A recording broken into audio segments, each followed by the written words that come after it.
সম্মানিত আমার সভাপতি, সম্মানিত আমার সদস্যবৃন্দুরা, আচ্ছা গেদি তুমি কও তো, তুমি স্বাধীন বাড়ি খেত নষ্ট করছো কে? মাতবার সাহেব, আমি তো খেত নষ্ট করি নাই। স্যার আমার সাথে জোর বলছি কইরা খেত নষ্ট করছে। আমার তো এনে কোনো দোষ নাই। কি মাঝখান থেকে জন্ম দিতে পারাইছি নু?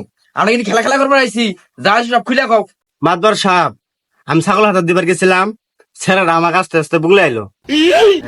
তারপরে কি হয়েছে কও? আয়া হাইরা আমার খারাপ কাম করবার কয়।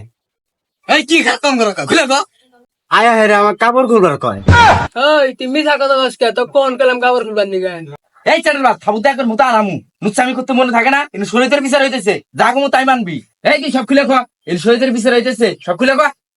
মাতবার সাহেব, আমি এত করে কইলাম, আমার কোনো কথাই শুনলো না। আমারে হুয়াইলো, হুয়াইয়া কি কি করলো। এনে কান্দার কাম বাজা নাই, হুয়া কি করছে খুলে ক। কি করছে আপনারাই বুঝানেন, আমি আর ইলে কবার পাম না। এই কি করছো? আমরা কিছু জানি, আমরা কেউ না আসছিলাম সভাপতি সাহেব, আপনি কিছু বুঝছুন না? না মাতবার সাহেব, ও আমাদের নুচ্চামি করছে। মাদবার সাহেব, ও আমার আধা পোয়া খেত নষ্ট করে দিচ্ছে। এর আমি চূড়ান্ত বিচার চাই। এই রাখো, এত বড় বড় বেড়াইতেছে কেন? আপনার বিচার করতেছি না, বহ। যাই হোক, গেদির জবানবন্দিতে যা বুঝলাম, গেদি তুমি বহ। এই স্বাধীন আলী, গেদি যে কথাটা যে কইলো, এটা কি সব সত্যি? হ্যাঁ মাদবার সাহেব, ও যা কইছে সব হাজা। আপনারা যা বিচার করবেন তাই।